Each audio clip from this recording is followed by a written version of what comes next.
Buenas tardes, empezamos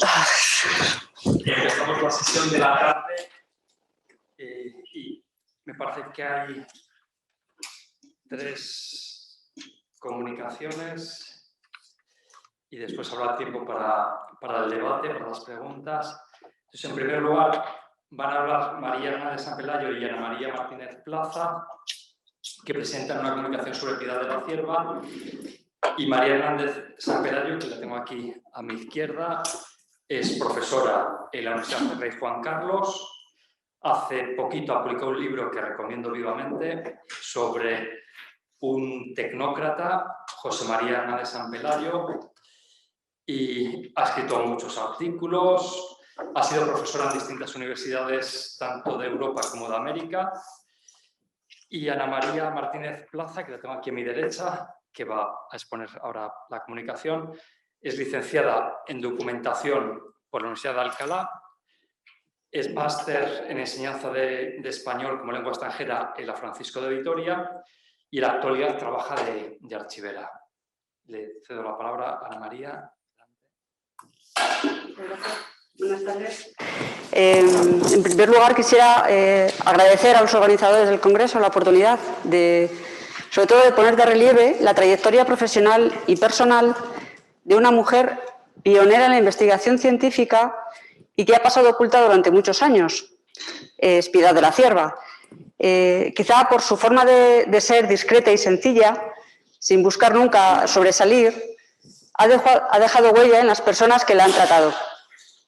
No he tenido la oportunidad de conocerla, sí de leer parte de sus memorias autobiográficas y de escuchar varios testimonios. De hecho, hace unos días me comentaban que a sus 90 años, ¿no?, seguía interesada por los avances del mundo de la electrónica, ¿no?, cuando salían al uso las tabletas, agendas electrónicas, ¿no? Ella estaba pendiente de ver cómo funcionaba eso, ¿no?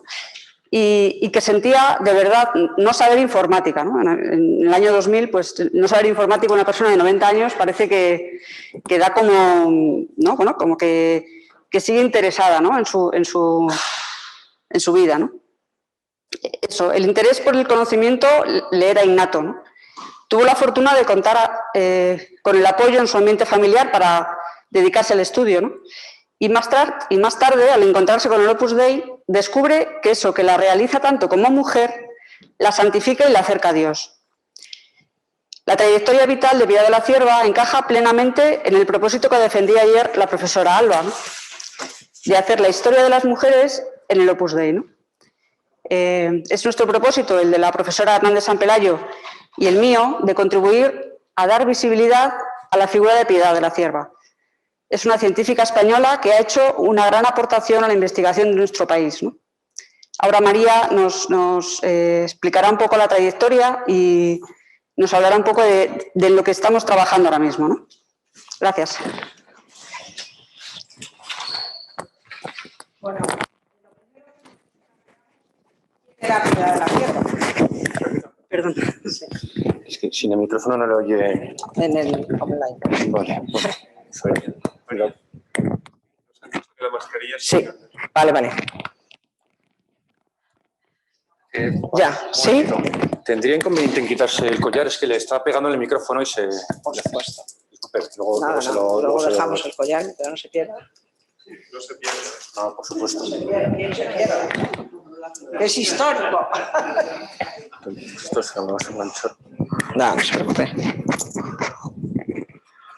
¿Qué bolsillo? Sí. Muchas gracias. Bueno, entonces, ¿quién era Piedad de la Cierva? Pues Piedad de la Cierva era murciana. Nace en 1913 y muere en 2007. Yo sí que tuve la gran suerte de conocerla y tratarla personalmente durante bastantes años. Ella estudió en su casa, en la familia.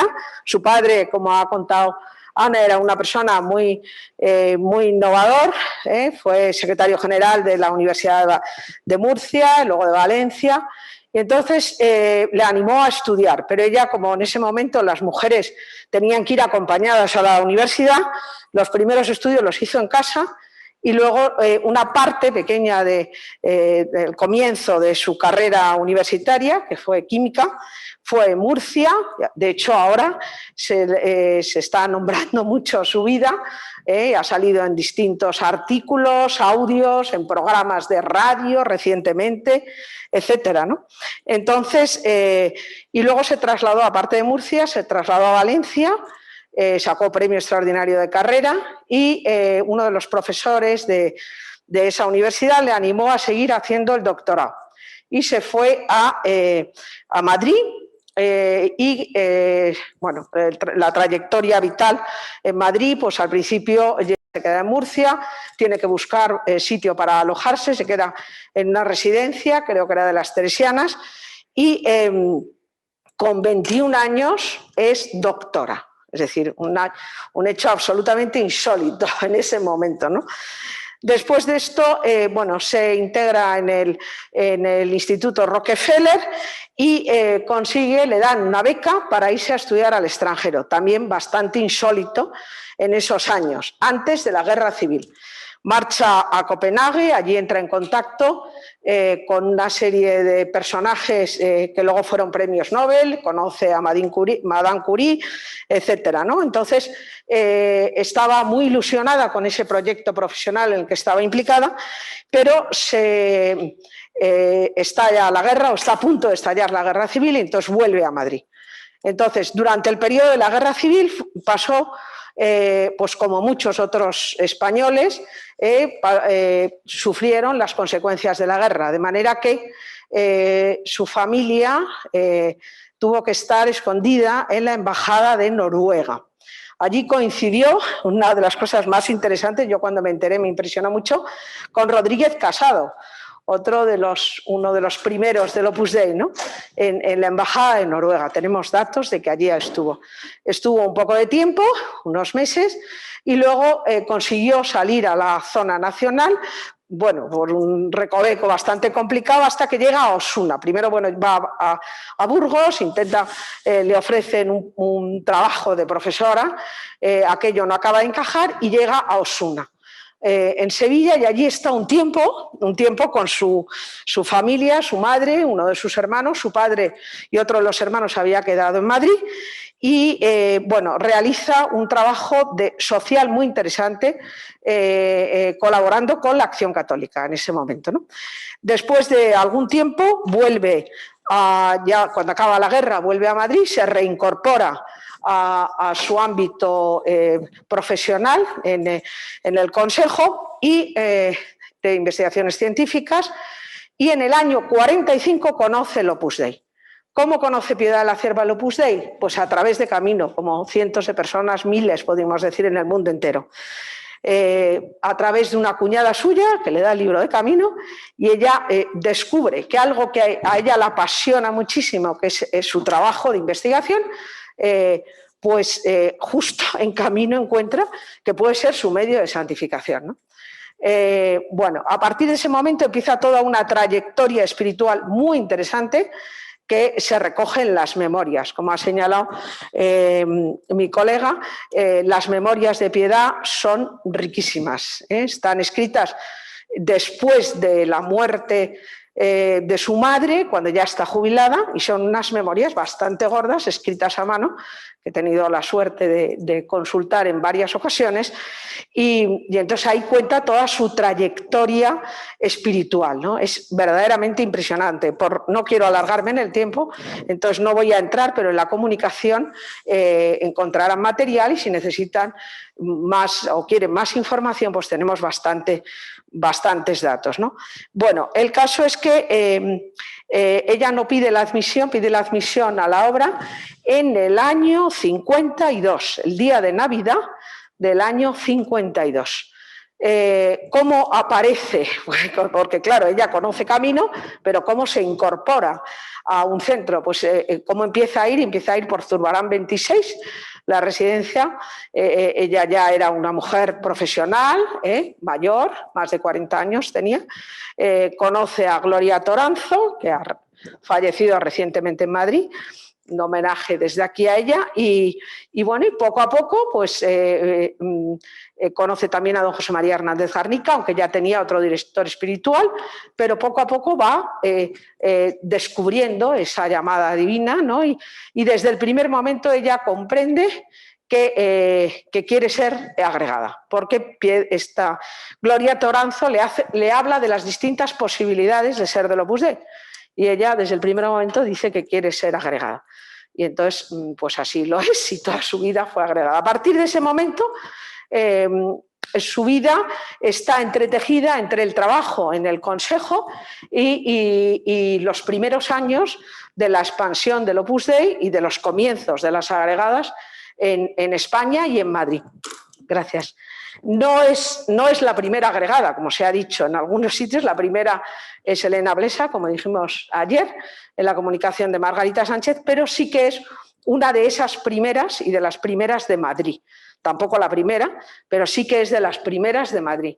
Entonces, era amiga por ejemplo, de Hortensia Núñez, que ayer hablaron de ella, y cuando Hortensia estaba haciendo algunos de esos esmaltes, pues ella colaboraba porque tenía mucha costumbre de trabajar en los hornos, donde, bueno, pues el material que ella utilizaba en el Consejo. Entonces montó en Molino Viejo, que es una cosa que lo cuenta en las memorias muy bonito, montó en Molino Viejo los hornos para que Hortensia pudiera hacer esos esmaltes, ¿no? Es decir, es una historia preciosa. Ella acababa de trabajar en el Consejo a lo mejor a las 2 o a las 3, se cogía el tren a Molino Viejo, que había que llegar a Ortigosa del Monte y luego ir andando, ¿no? Y allí estaba todo el fin de semana y luego se volvía para esto, ¿no? Luego fue de las primeras que empezó la formación de las primeras supernumerarias, y su vida profesional la iba entrelazando perfectamente con lo que fue la atención a estas primeras cuestiones apostólicas que van surgiendo en esos primeros años, ¿no? De hecho, estuvo con San José María 2 veces en Roma. Tenemos recogido perfectamente el testimonio de lo que el padre le dijo en esos momentos, y una de las cosas que le dijo es: padre, me encanta mi vida profesional, pero estoy dispuesta a dejarlo todo si el padre quiere que me dedique a atender a las supernumerarias, ¿no? A ir con las supernumerarias y empezar todo lo de las supernumerarias, concretamente en Murcia, que era su tierra, ¿no? Y el padre le dice: no, estás haciéndolo muy bien en tu trabajo y sigue ahí, ¿no? Sigue trabajando en la universidad, en el Consejo, ¿no? Bueno, ya estamos terminando. Entonces, para terminar, solo quería decir una cita que tengo aquí de ella,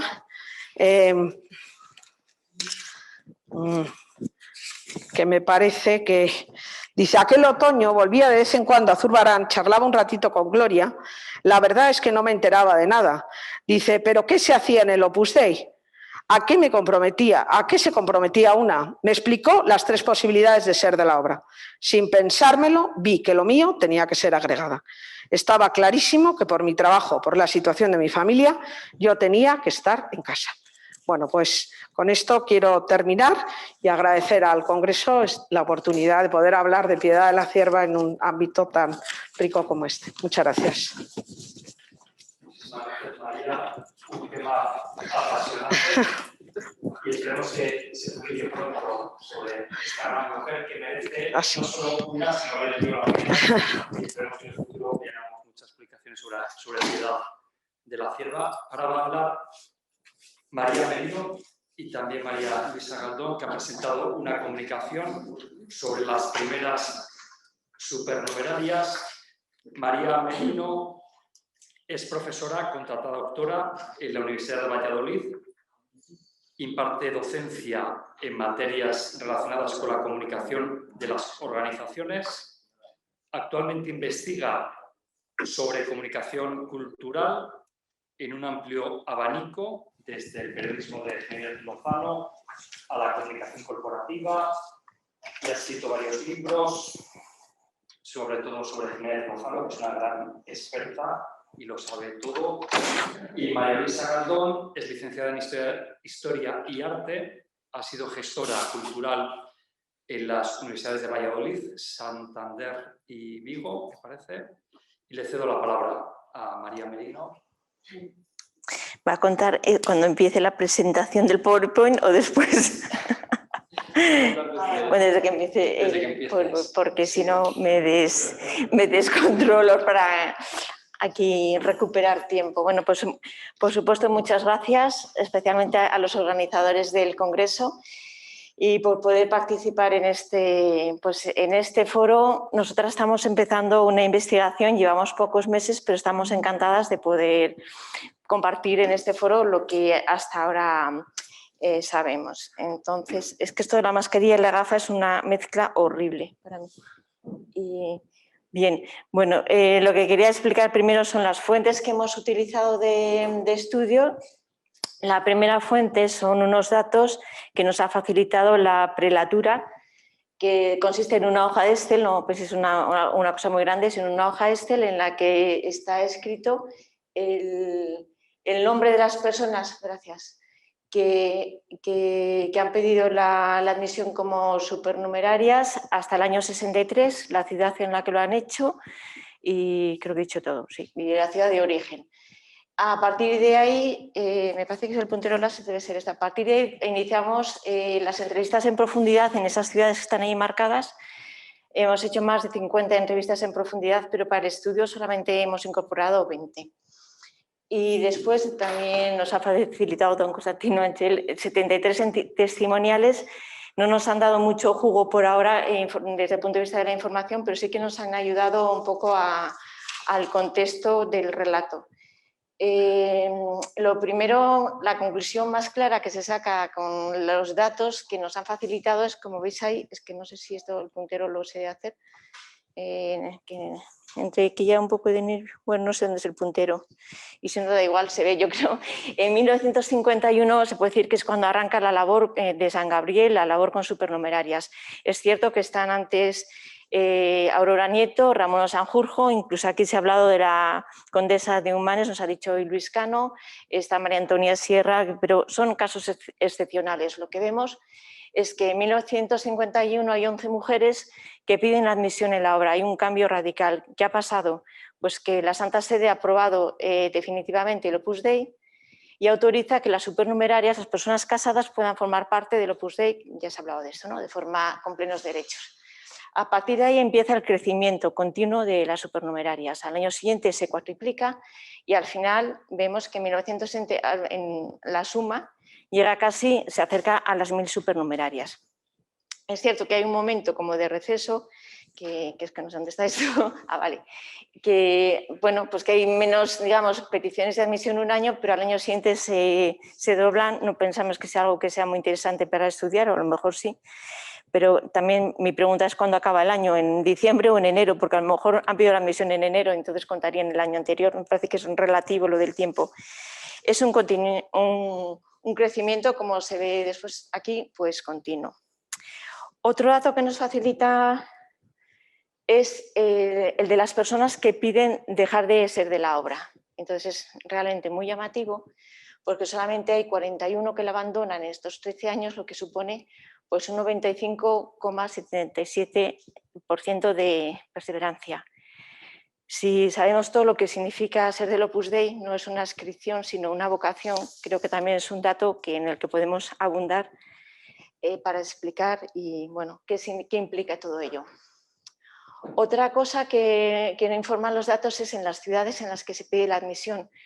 Y a simple vista de pájaro, esto sí se puede trabajar mucho más, pero se ve que lo hacen en las ciudades más pobladas, Madrid, Barcelona, Bilbao, y ya un poco más de lejos, la mitad, Sevilla, Valencia, Pamplona.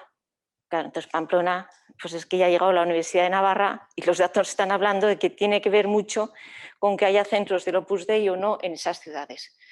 Yo enseguida me planteé si tendría que ver también con las universidades, puesto que en unos estudios nos ha dicho que en una de las estrategias del fundador fue tratar universitarios y como se diría de Valladolid, además de ser de la Universidad de Valladolid, pues me decepcioné un poco por ver que había solamente 6, bueno, que estamos ahí muy lejos en el ranking, digamos.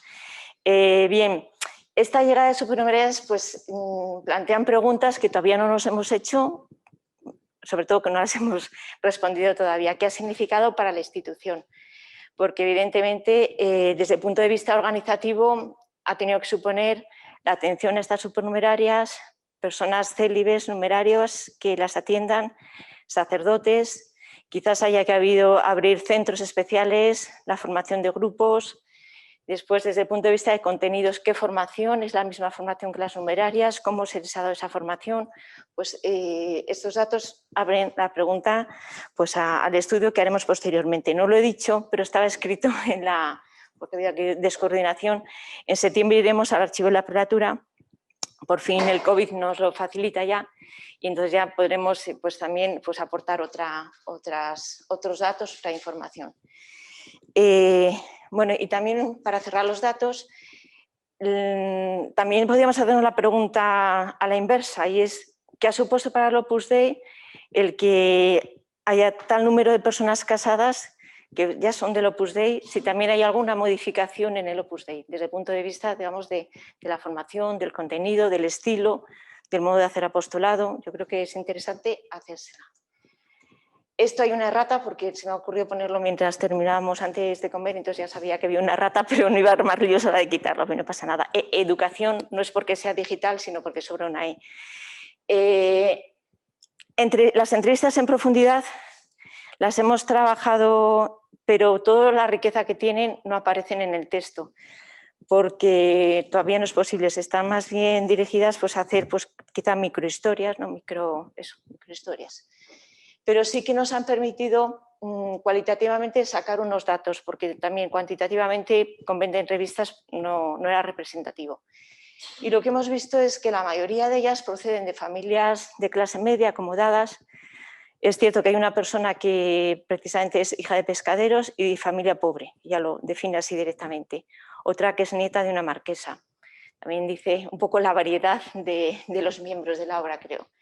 Están educadas pues, en el momento de la época en colegios religiosos. Educación universitaria realmente se ajustan al patrón, se ha contado el 15%, hay una licenciada en químicas, hay una persona que gana el primer concurso, no me acuerdo cómo se llama, el Cuerpo Estadístico Superior del Estado de no sé qué, de datos, de estadístico. Bueno, en el 63 hubo una primera oposición abierta a mujeres y lo ganó una de estas supernumerarias. Bien, 3 minutos o poco. Bien, pues, ¿qué más?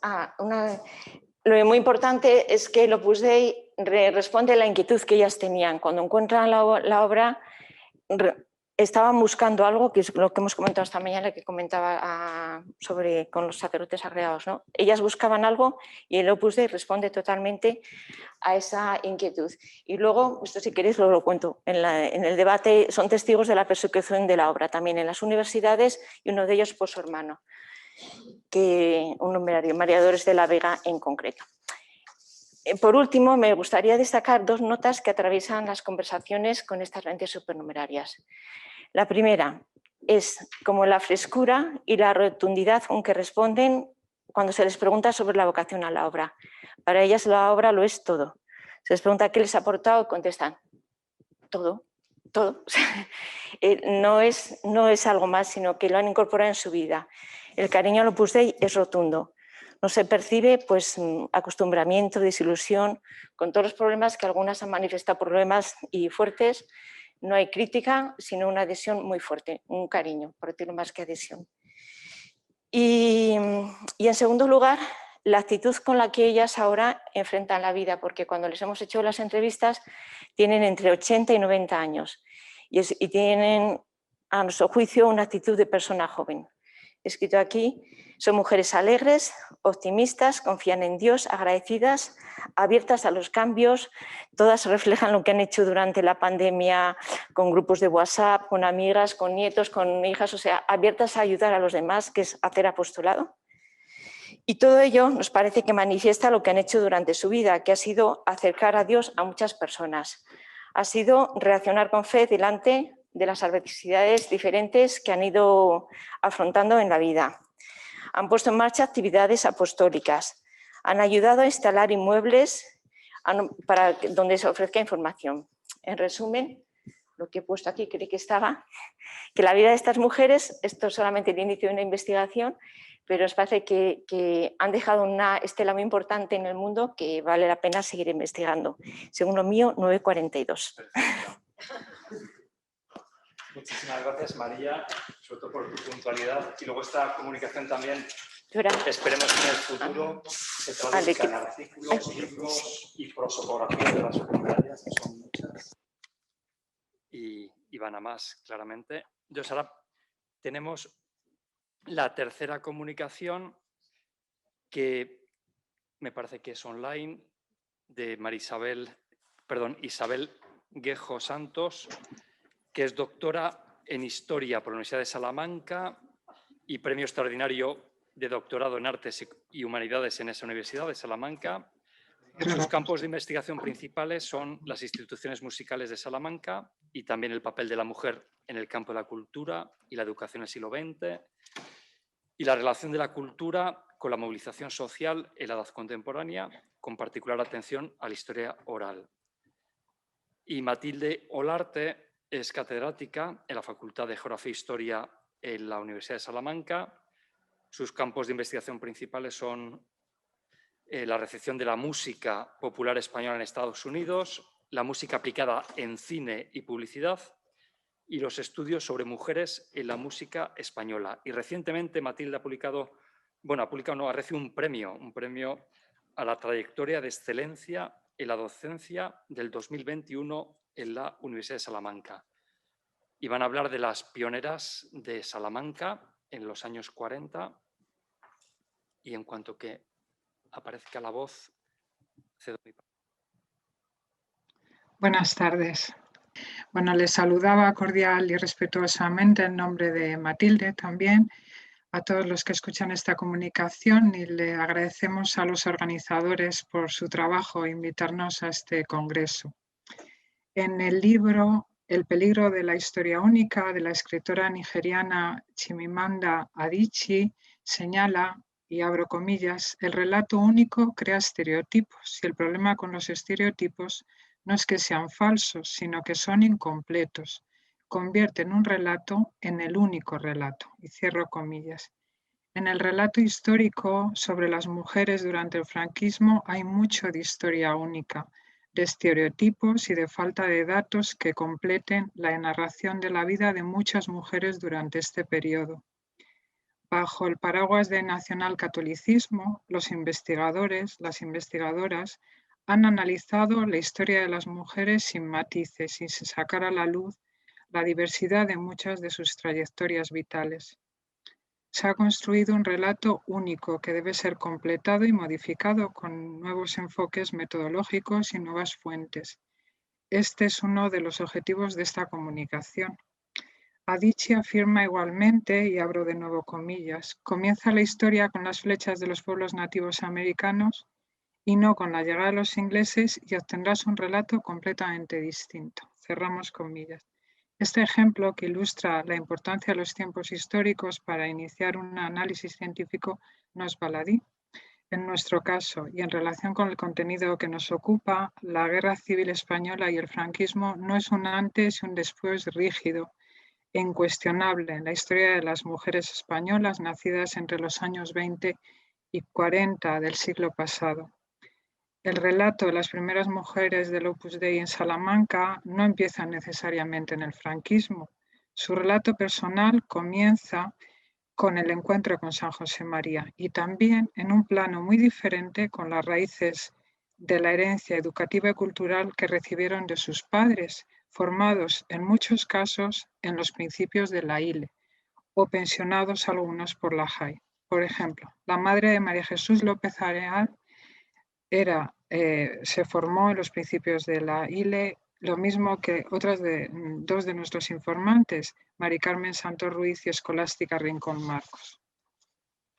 La Salamanca de Aurora Nieto, de María Jesús López Areal o María Calzada tienen un contexto específico que las diferencia de otras ciudades españolas. Desde octubre del año 36, esta ciudad es la capital de la España sublevada y al acabar la guerra es testigo de numerosos intercambios con Alemania e Italia. los lugares públicos donde coincide mayor cantidad de acontecimientos de toda condición. Era el casino, magistralmente descrito por Martín Gaite en su novela Entre visillos, la Plaza Mayor, el Paseo del Río, el Café Castilla. El casino como un lugar de encuentro social, de reunión y espacio donde conocer muchas amistades para una minoría más selecta. Frente a la Plaza Mayor, punto de encuentro para todos. No solo había una jerarquía urbana, también había una jerarquía social con una élite muy definida, formada por docentes universitarios, notarios, altos funcionarios, propietarios de fincas, profesionales liberales. Nuestras informantes nos han participado que estas familias salmantinas educaban a sus hijas en los colegios internados de la ciudad, jesuitinas, esclavas y teresianas del padre Poveda, y además las inscribían en el conservatorio y más tarde en la Sociedad Filarmónica de Salamanca. Las esclavas eran un colegio en el que coincidían las familias de los ganaderos, lo que Unamuno denominó la cornocracia, industriales, notarios y registradores de la propiedad. Las teresianas, por su parte, eran menos selectivas socialmente y acogían también a las hijas de las clases medias salmantinas. La formación era también muy diferente. Mientras las teresianas, eso nos han insistido muchísimo nuestras informantes, conducían a sus alumnas hacia la formación universitaria, tenían un profesorado especializado y daban una enseñanza más individualizada y también personalizada. Las esclavas orientaban a sus estudiantes hacia contenidos más cercanos a la cultura general, o si me lo permiten, hacia la cultura del adorno. La élite salmantina no se limitó a revitalizar las instituciones culturales salmantinas, sino que las utilizó para diferenciarse de la sociedad y reforzar de esa forma su papel director. Esta minoría selecta también marcó las pautas sociales de esta pequeña ciudad de provincias, que contaba con la universidad más antigua de España como seña de identidad. Durante el rectorado de Esteban Madruga, que sucede a Unamuno, solo los estudios de filología clásica románica crecieron. Muchas mujeres estudiaron filosofía y letras en cualquiera de sus especialidades. La orla que ven ustedes en pantalla, pues me la proporcionó de mis informantes. En ella pueden ver a Carmen Martín Gaite y junto a ella a María Guisado Hernández, que más tarde pide la admisión en la obra en los años 40. Junto a Federico Latorre, Ignacio Aldecoa o Agustín García Calvo. Profesores de la talla de don Antonio Tobar, de Manuel Alvar y García Blanco enseñaron en los años 40 lenguas como la vasca o la rumana, a la vez que animaban a sus discípulas a publicar sus primeras creaciones literarias en revistas universitarias como Trabajos y Días. Desde el punto de vista metodológico, este trabajo lo hemos enmarcado en una metodología cualitativa, basada en las fuentes orales, ya que consideramos que son esenciales para reconstruir estos primeros momentos del Opus Dei en Salamanca. Porque las fuentes orales participan de tres potencialidades. La primera, nos soporta una información única y significativa del pasado. Dos, pueden transmitir la conciencia individual y colectiva, que es una parte esencial de ese pasado del que forman parte. Y tres, son portadores de una conciencia individual, fruto de su educación y de su entorno sociocultural. La mayoría de los informantes de nuestra investigación, en la mayoría de ellos, se da esa doble dimensión como experiencia interior vivida que equivaldría al relato de vida y una segunda dimensión denominada histórica. Tras definir el grupo de informantes, fue necesario plantear qué tipo de entrevista íbamos a hacer, puesto que es la que nos permite como historiadores recopilar información no recogida en documentación escrita. Y en nuestro caso hemos optado por una entrevista no dirigida, informal y conversacional. Mercedes Vilanova, la catedrática de la Universidad de Barcelona, dice, y abro comillas, que entre la historia del tiempo presente y la historia oral hay tres grandes puntos de contacto. La urgencia de crear fuentes nuevas, la necesidad de ayudar a construir la memoria y la importancia creciente de las imágenes. En nuestro caso, necesitábamos para esta investigación crear nuevas fuentes, puesto que las escritas no estaban disponibles. Y además, y esto es muy importante, estas han contribuido a construir aspectos inmateriales del periodo. Esto es cómo fue recibido el mensaje de las primeras mujeres de la obra, entre esas primeras jóvenes que se les acercaron y cómo sus enseñanzas y su ejemplo de vida y de santificación de la vida ordinaria pervive aún en ellas. Matilde, no sé. Sí, ahora nosotros desde ese trabajo de investigación, nuestra idea, como ha dicho bien la doctora Ajejo, era completar esas fuentes. Ha sido muy importante el libro del doctor Expansión, un libro que realmente nos ha llevado a poder confrontar cómo esos testimonios que nos han compartido otras informantes también se podían confirmar con esos diarios, con esas notas de viajes y una anécdota simpática que las informantes nos iban siempre comentando, era la dificultad de entender el espíritu del Opus Dei entre esas jóvenes estudiantes de la universidad, entre las chicas de Acción Católica.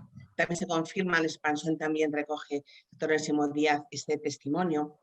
Y aquí les hemos presentado una figura para nosotros muy interesante en este trabajo de campo, la figura de don Avelino López Rodríguez de Castro, que fundó la Hermandad de Operarias Evangélicas y Operarios Evangélicos. Él fue el instrumento que se sirvieron para poder conocer las primeras pioneras, Mari Calzada, López Areal, María Jesús, Aurora Nieto, a San José María. Aquí les presentamos una parte en la derecha, edificio de Acción Católica, donde trabajaba Aurora Nieto y donde también conoció Mari Calzada a Aurora y luego San José María.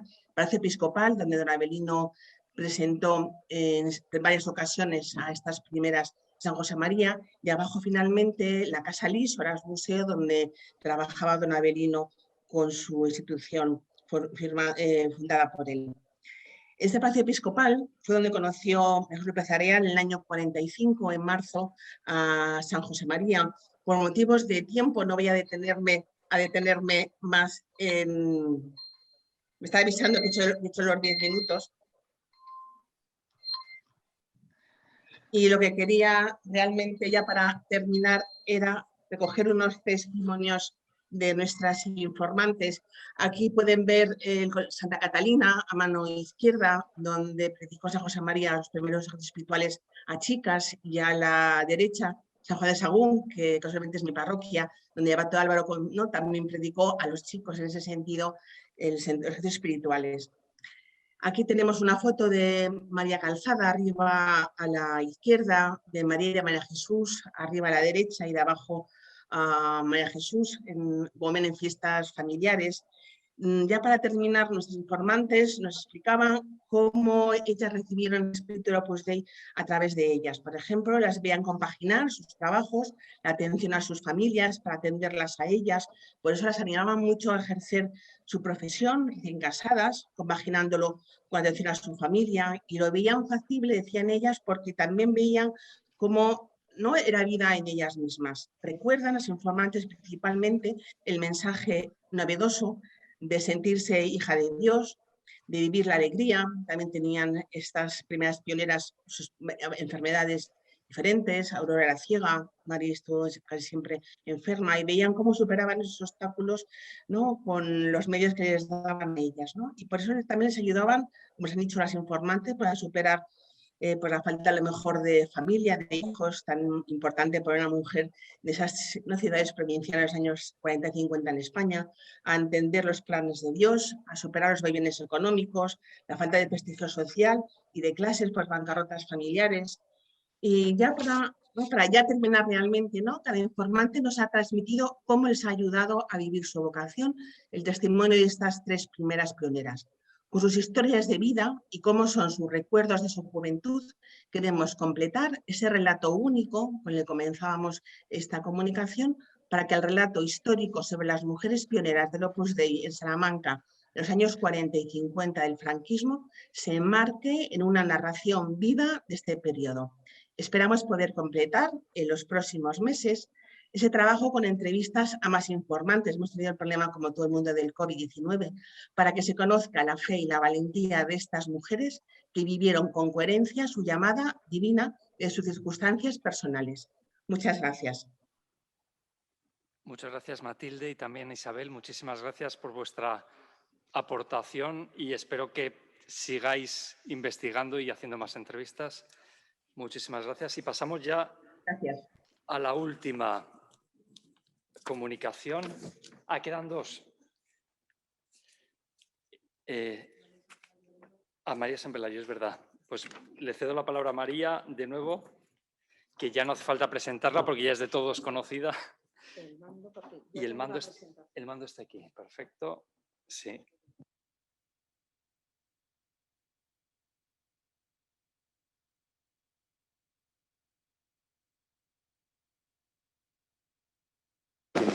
La Ahora le ponemos ahora mismo el PDF. Perfecto. Muchas gracias. Bueno, pues mientras que va empezando el PDF,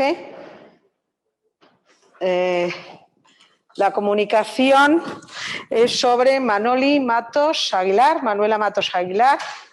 Madrid 1928-2019, supernumeraria.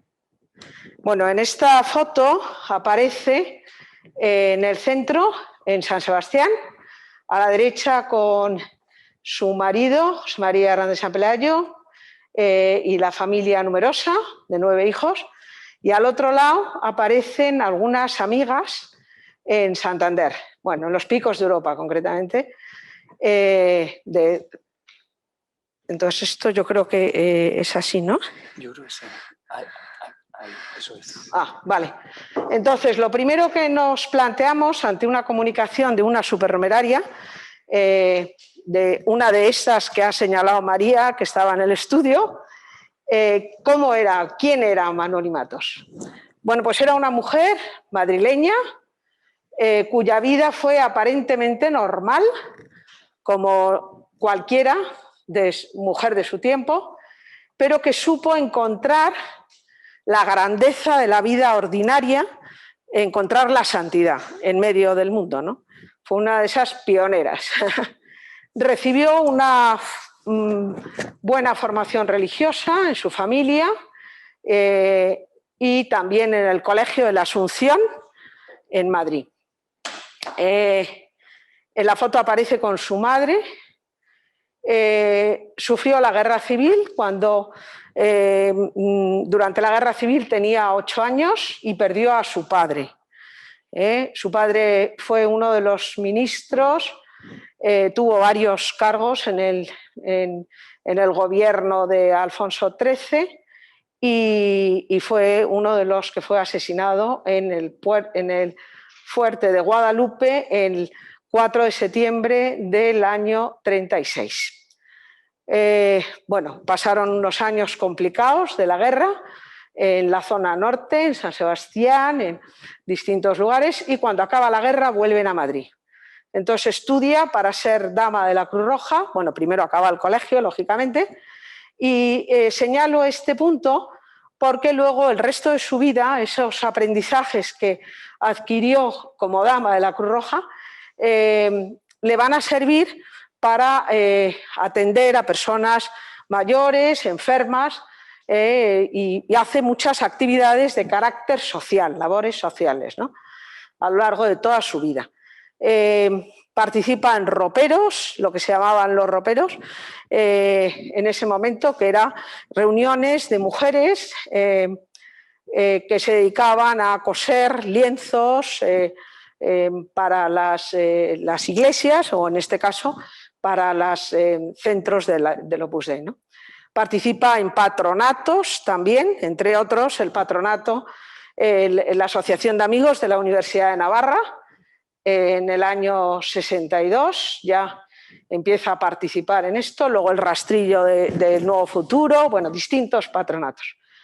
Al fallecer hemos encontrado, porque Manuela Matos Aguilar era mi madre, con lo cual más emoción todavía.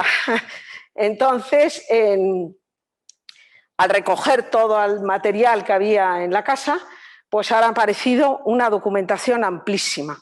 Por eso me he decidido a presentar esta comunicación, ¿no? Entonces, estamos en los inicios de toda esa recopilación de fuentes, ¿no? Y entre toda esa recopilación hay más de 100 guiones de charlas doctrinales que impartió a grupos de mujeres en distintos momentos no solo en Madrid, sino también en lugares donde pasaba el verano, que era en Comillas, en Santander, ¿no? Esas charlas se refieren a temas pues, sobre el amor a la Iglesia, matrimonio, familia, participación de los laicos en la vida pública, etc., ¿no? Pero todo eso, ¿por qué es? Porque conoció el Opus Dei.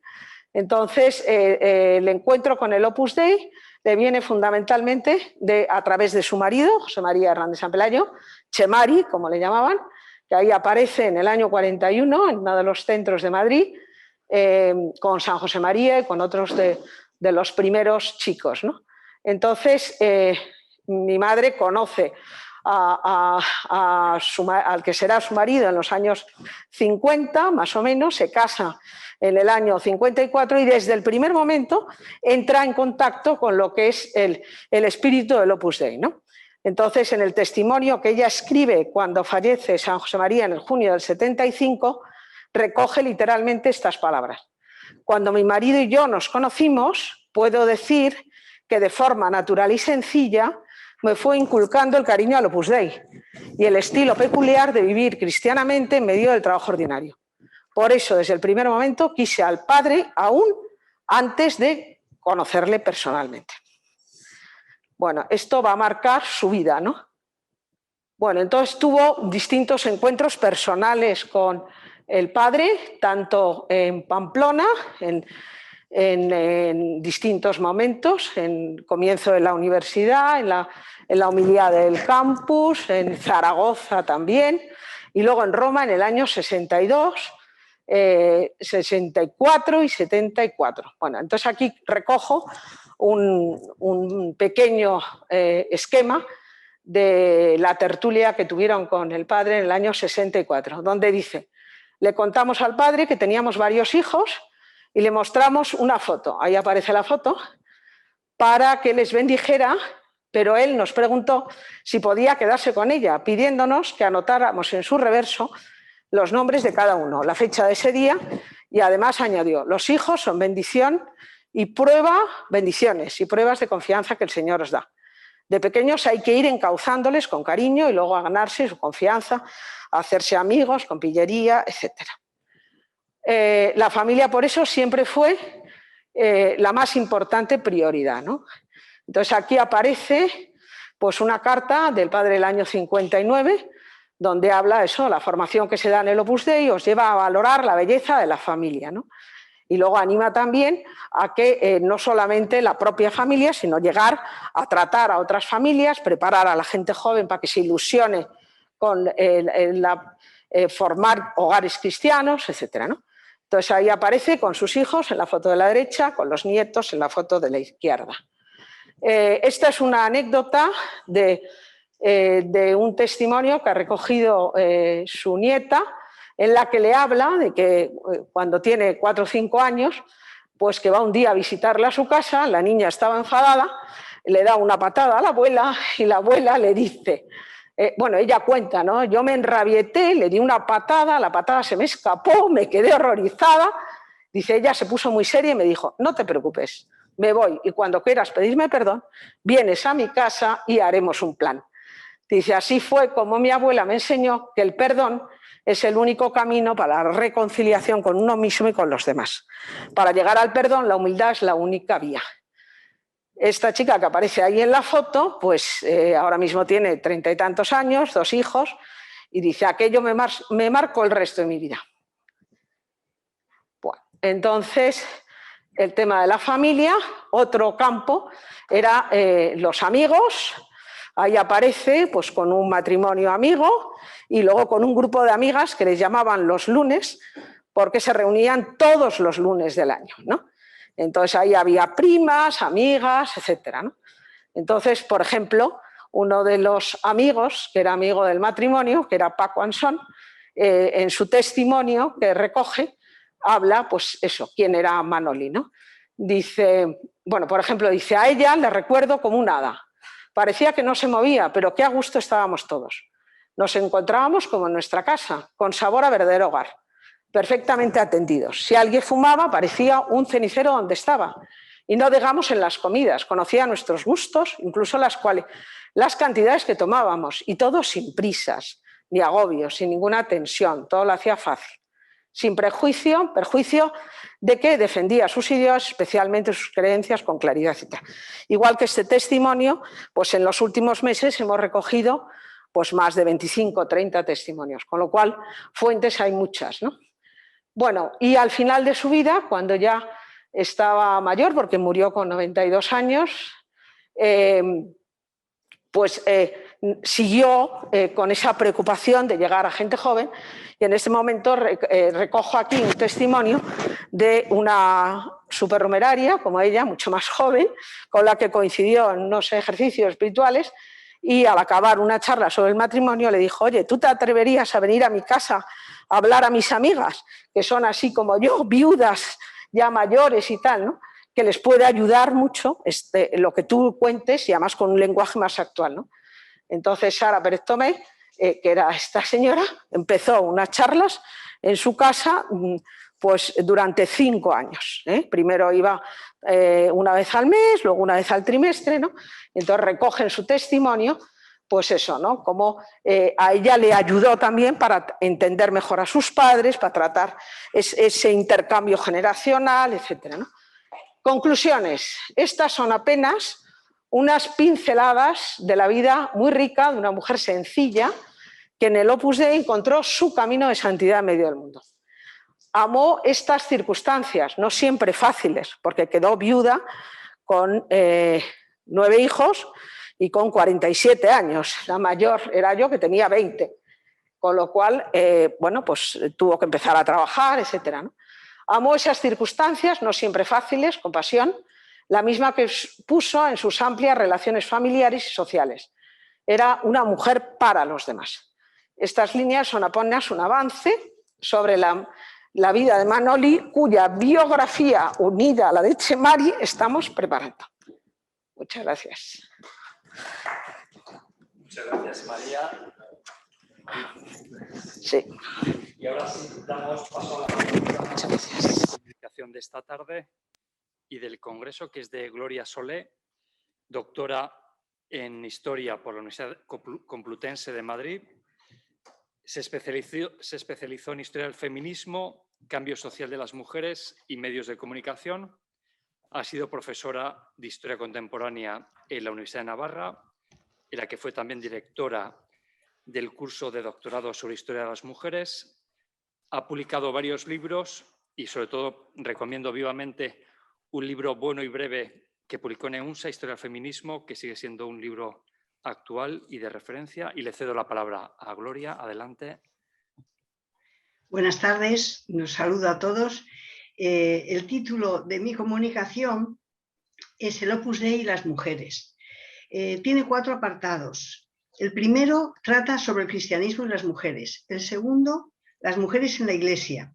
El tercero, las mujeres y el Opus Dei. Y el cuarto, conclusiones y perspectivas. Quizá este último apartado, el cuarto, le voy a dedicar un poquito más de tiempo, pero en todo caso voy a ir ligera. En el primer apartado, el cristianismo y las mujeres, para los que lean después la comunicación, verán que trato, en primer lugar, cómo trataba Jesucristo a las mujeres por los datos que tenemos. Y realmente es un testimonio muy importante. El modo de tratarlas con respeto, con atención, llamó la atención de muchísima gente. Después, en la comunicación, abordo una aportación importante de las mujeres en la evangelización.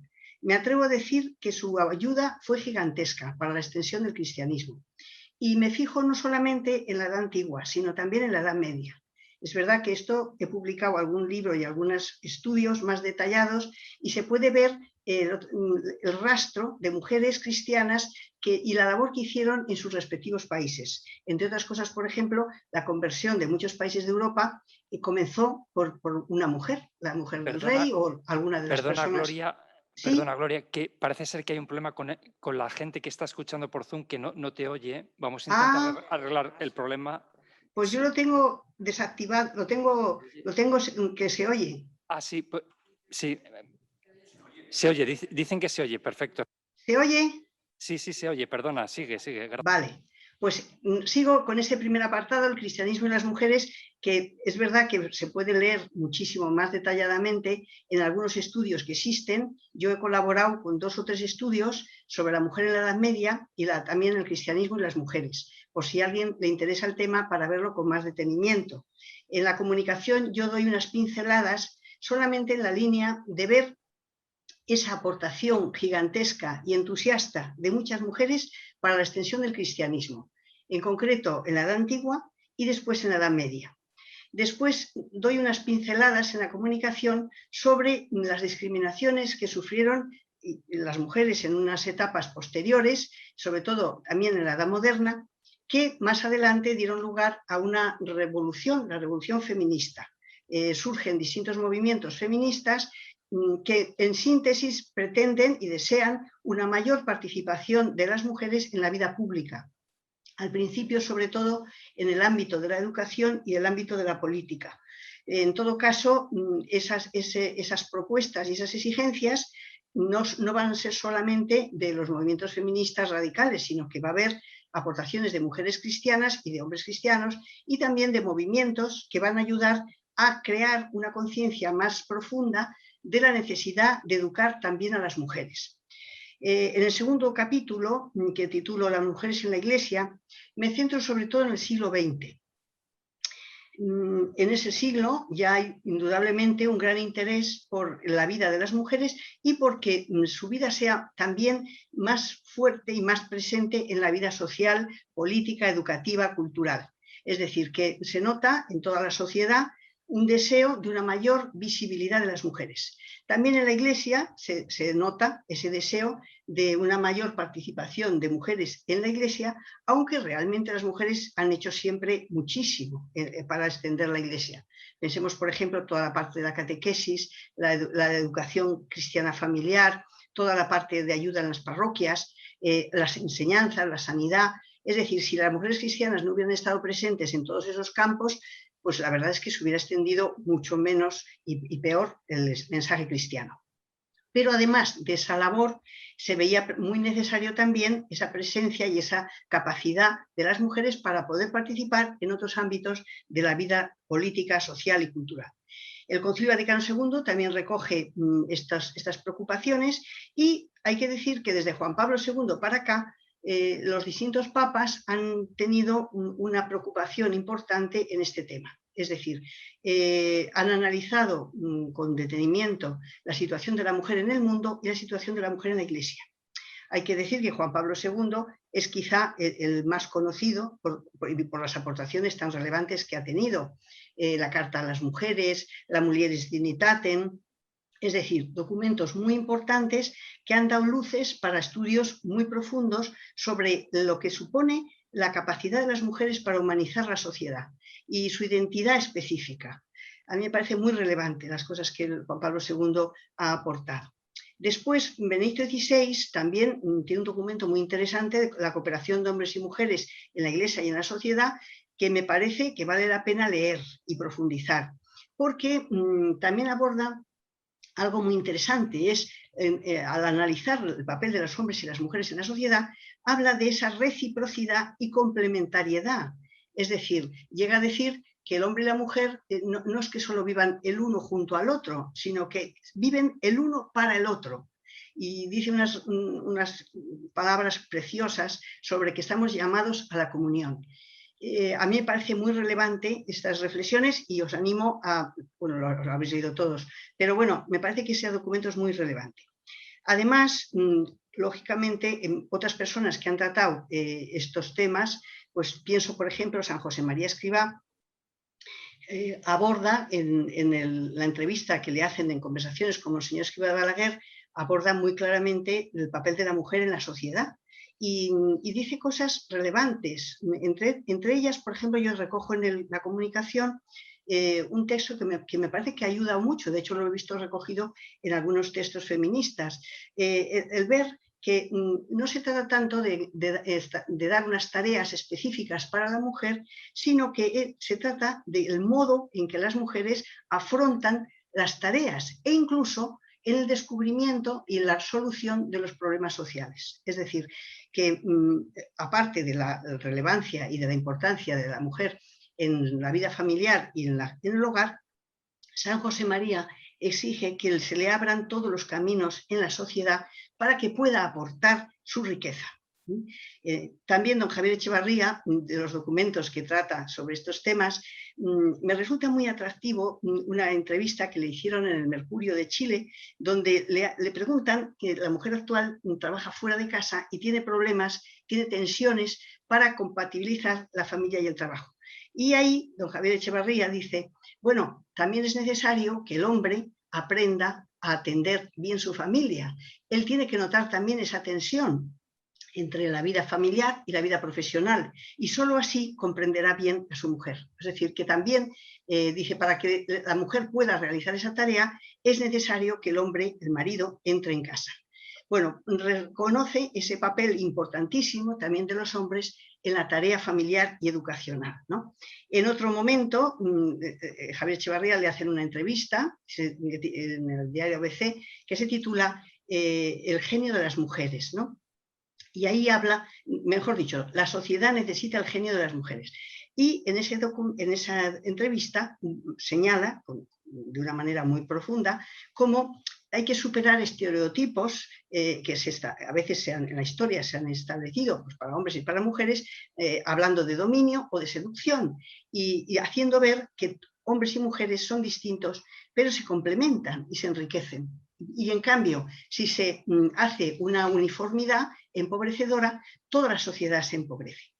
El Papa actual, el Papa Francisco, ha puesto también mucho interés en ver qué trabajos, qué tareas pueden realizar las mujeres en el gobierno de la Iglesia, en los distintos niveles. Es decir, evidentemente, el dictamen del año 76 confirmó de manera definitiva que las mujeres, Dios Jesucristo no ha establecido la posibilidad de que las mujeres accedan al sacerdocio.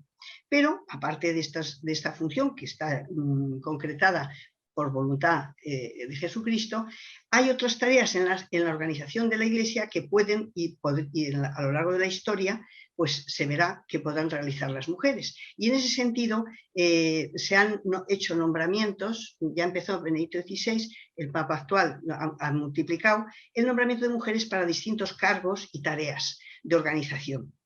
De todas maneras, el Papa Francisco ha insistido en un tema que me parece relevante.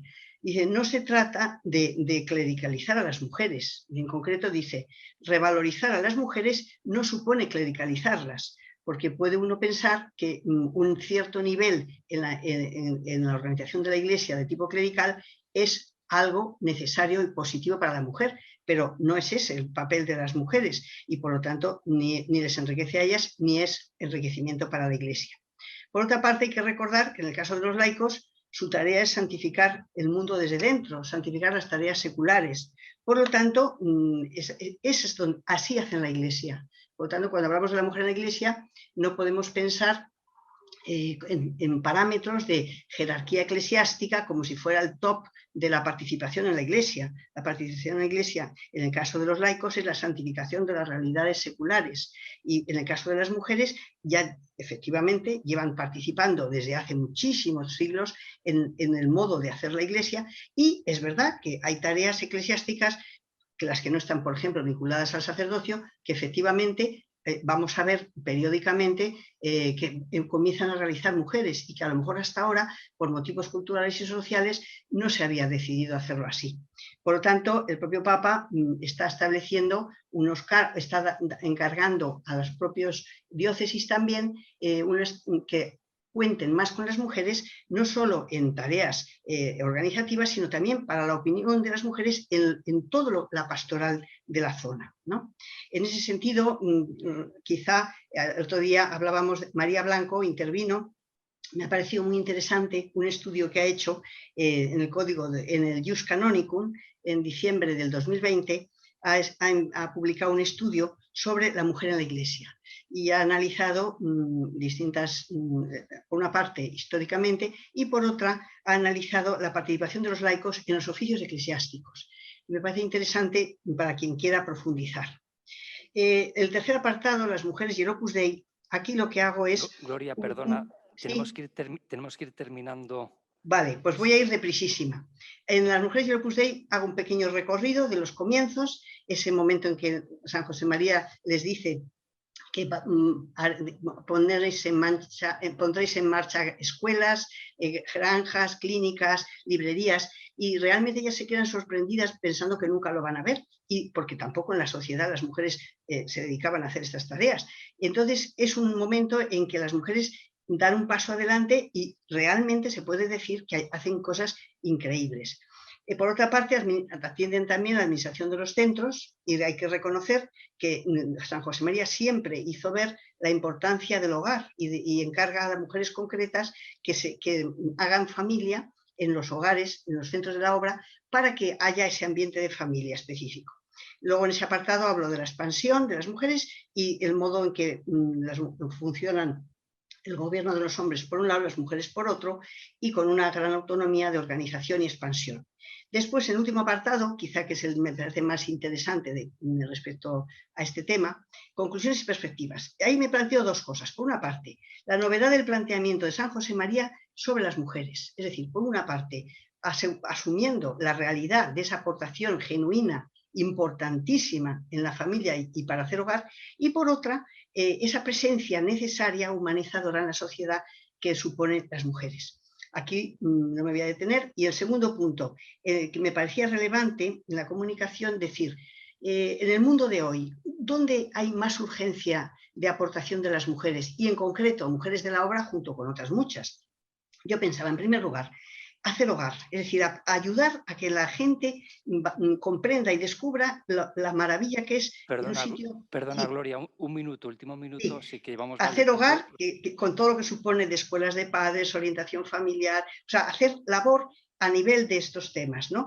Otro, cultura de la vida, también en el mundo rural, también en la moda, me parece muy necesaria la presencia de las mujeres, también en la política, es decir, hacer presente esa capacidad de humanizadora en la sociedad, los medios de comunicación, la cultura de la paz, desde la infancia, para que aprender a respetar niños y niñas, ayuda al desarrollo, enseñanza, y para terminar, me gustaría decir que hay que tener la capacidad de aportar lo que es verdaderamente el empoderamiento femenino. Se habla mucho de eso, pero me parece que ese empoderamiento femenino no debe imitar el modelo masculino, sino que debe desarrollar la genuina identidad de las mujeres y la capacidad humanizadora en una sociedad justa para todos. Muchas gracias. Muchísimas gracias, Gloria. Pues empezamos el debate, las preguntas. Ya hay alguna pregunta en el chat, pero vamos en primer lugar a los que estamos aquí en el aula. Parece ser que Mercedes quiere preguntar algo.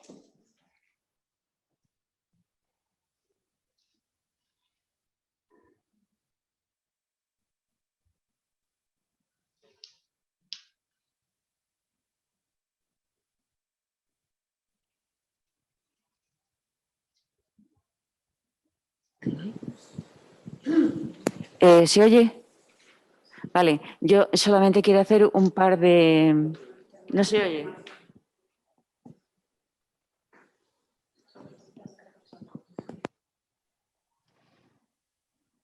A ver.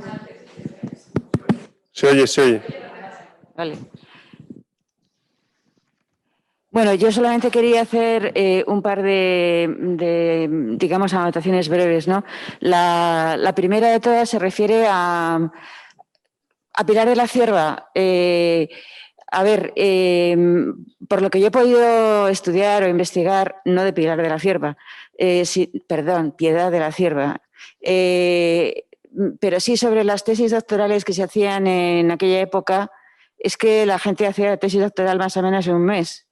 Entonces, yo no subrayaría que eso es una gran aportación, porque probablemente es lo que hacía todo el mundo. En España no había laboratorios en las universidades, el Instituto Nacional de Física y Química tampoco debía estar espléndidamente dotado.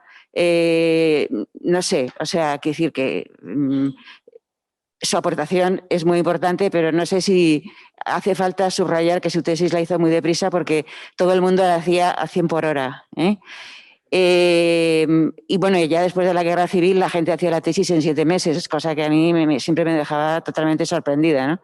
Bien, después, respecto a la comunicación sobre las fuentes orales, a mí me da muchísimo miedo a las fuentes orales, porque la experiencia que tengo es que las fuentes orales son gente encantadora, pero a todos nos falla la memoria. No nos falla la memoria por la edad, nos falla la memoria porque solo somos seres humanos y sinceramente no sabemos si hemos ido ese día a comprar el pan o no, se nos ha olvidado. Sabemos si fue ayer o quizás será mañana. O sea, quiero decir que las fuentes orales tienen interés en cuanto que tú sabes más que la fuente oral. Es decir, has acabado la investigación, te queda poner unas cuantas guindas, hay algunas cosas que necesitas no solamente contrastar con la investigación, sino preguntarle a alguien. Entonces, ese es el momento de preguntarle a la gente. Entonces, a mí, yo siempre, bueno, esto me lo han contado, pero Stanley Payne hizo su tesis doctoral sobre Falange en los momentos del auge de la historia oral y luego tuvo que repetirla unos años después con otro, en fin, otro libro, otro tal, pero vamos, porque es que le contaron cada historia, vamos, es decir, que es que se lo inventaron, ¿no? No en mal plan, quiero decir, que es que la gente no es que se lo invente en mal plan, es que no, es que las fuentes orales dependen de algo muy frágil que es la memoria humana. Entonces, en fin, es una cosa más y además creo que no es lo principal. Pero bueno, esa es mi opinión, que puede estar absolutamente confundida. Tampoco voy a dar la vida por ella, o sea...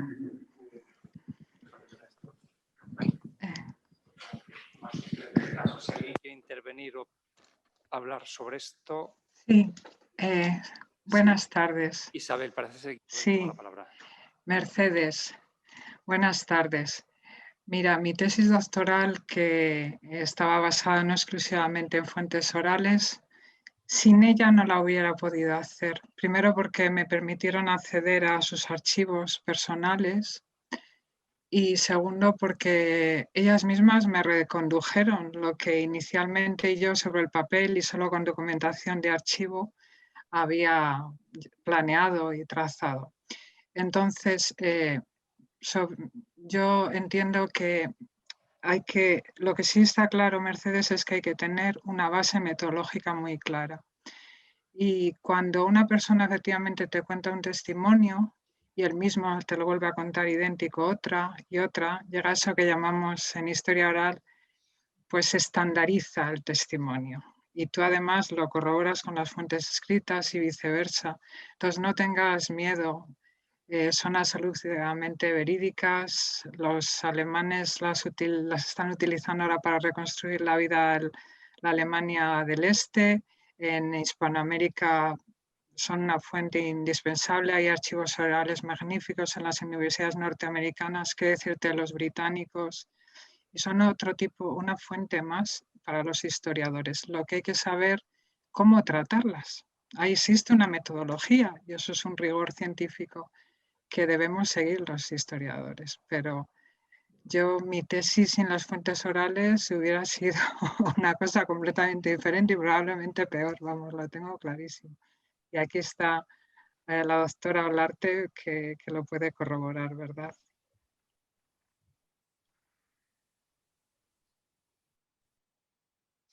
Sí, ¿alguna intervención más o pregunta?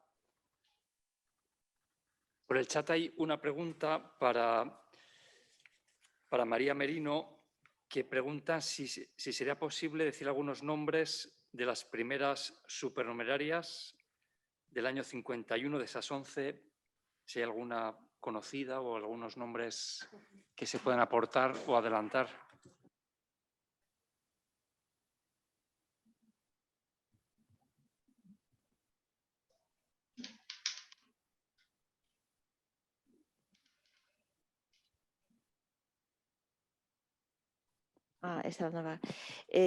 Perdón por la ironía, pero que de que se conocen, pues depende de quién, claro. No sé si María José Galdón puede decir algo especial, pero sí están los nombres y los apellidos, son personas físicas reales que se conocen, pero no sé, no son estrellas. Precisamente quizás lo interesante de poder estudiar a las supernumerarias y a los supernumerarios es que tienen un tipo de vida distinto a lo que se ha estudiado hasta ahora e investigado de los numerarios, que son sobre todo ellos, ¿no? Que profesionalmente personas que han destacado muchísimo, que bueno, no voy a decir nada, ayer tuvimos una exposición del profesor Pérez, alguien como Luis Balsta-Bernés, de las primeras numerarias se conocen pues en Carnita, etcétera, son de historia que se conoce por tradición oral dentro de la obra. Entonces, pues son personas que depende, si tú eres de Madrid, pues seguramente las conoces, o las de Valladolid. Yo creo que si te interesa mucho me puedes escribir un correo y te puedo contar quiénes son, pero vamos, de memoria no me las sé, por supuesto. Perdone, no se me ocurre María, más. Otra pregunta para María. Es de Yolanda Cajigas, de Pamplona. Dice, me parece muy interesante la pregunta que te haces. ¿Qué supusieron, qué cambios introdujeron las supernumerarias del Opus Dei? Y abre paréntesis. En las estructuras de formación, en los contenidos de la formación, en la apertura de nuevos centros para esa formación, etcétera. Y termina, dice, seguro que también piensas preguntarte qué suponen para la sociedad. Sí, de hecho al final pone que es una estela, por decirlo, porque ya quien me conoce sabe que yo escribo así. Entonces digo que han abierto una estela que hay que seguir. Por supuesto, ayer no se puede decirlo en la entrevista, fue una pena, pero pienso que lo más importante es la influencia que tiene cada persona de la obra, pero en concreto los supernumerarios y a veces las supernumerarias de esa época que no tienen un perfil profesional muy relevante, pero que su influencia en la sociedad es enorme porque están en esa actitud de ayuda. Podemos llamarlo apostolado, ayuda, pero es de apertura al otro. Entonces cambian a las personas, cambian para bien, cambian, no sé, es el colegio, la sociedad de vecinos, un matrimonio, arreglan. Entonces, eso es difícil de cuantificar y de contar, pero por supuesto que es una pregunta que no solamente que nos hacemos, sino que la tenemos ahí como una hipótesis que es clarísima, pero cómo demostrarlo, cómo contarlo, eso va a ser más difícil, pero esperamos encontrarlo. Gracias, María. Hay una pregunta también en este caso, para Isabel y para Matilde, también de Yolanda Cajigas, de Pamplona, y pregunta que si las fuentes orales que estéis utilizando en vuestra investigación, si tenéis pensado conservarlas de alguna manera, y ella sugiere quizá donarlas al CEDEG, que serían muy bienvenidas, ese tipo de cosas, y cualquier cosa que la gente quiera regalar, bombones o jamones o cosas, pues también serán bienvenidas. Os dejo la palabra. Muy bien. No sé si me escucha bien. Perfectamente, sí. Gracias. Estos trabajos de campo se insertan en el grupo de investigación reconocido Imagine, con esta intercalada, que coordinamos en Salamanca. Yo soy la profesora principal y tenemos muchos trabajos de campo de diferentes temáticas desde el año 91 hasta la actualidad y todos se insertan en nuestro grupo de investigación. O sea que Yolanda Cajigas no los tiramos, pertenecen al grupo de investigación y además tienen diferentes lecturas porque las entrevistas siempre estructuradas son muy amplias y tocamos diferentes temas. Si desde el instituto queréis pedir una copia, estaremos encantadas, gracias Isabel, mandárnosla sin ningún problema. Y también con un blister de jamón ibérico, encantadas de mandarlo, sin problemas. Guijuelo, Matilde. Muchas gracias. Yo lo último, ¿verdad, Matilde? Que en cualquier foro que me dan la oportunidad, reivindico la necesidad de crear archivos de historia oral como existen en los países anglosajones, por ejemplo, ¿no? Y que se consultan pues libremente. Sí, no sé si hay alguna pregunta más en la sala. En el chat parece que tampoco.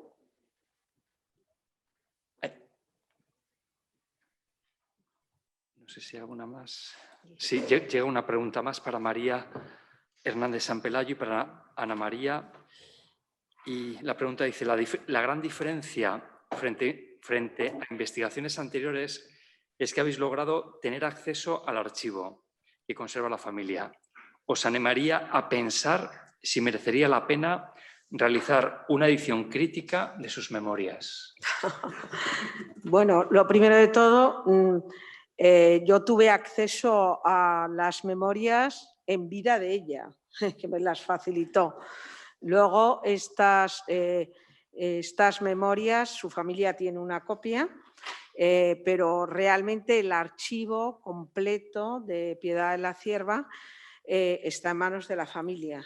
Es decir, uno de los sobrinos lo tiene y bueno, hemos podido acceder a algunas cosas puntuales, pero de momento no está, con lo cual no está a nuestra disposición. Por tanto, las memorias ahora mismo están en el archivo de la prelatura en Roma y si alguna persona quiere acceder, pues no creo que haya problema. De hecho, sé que algún investigador ha podido acceder a esas memorias, pero no se puede hacer una edición crítica porque no hay material suficiente. Desde luego. Muchas gracias, María. ¿Alguna pregunta más?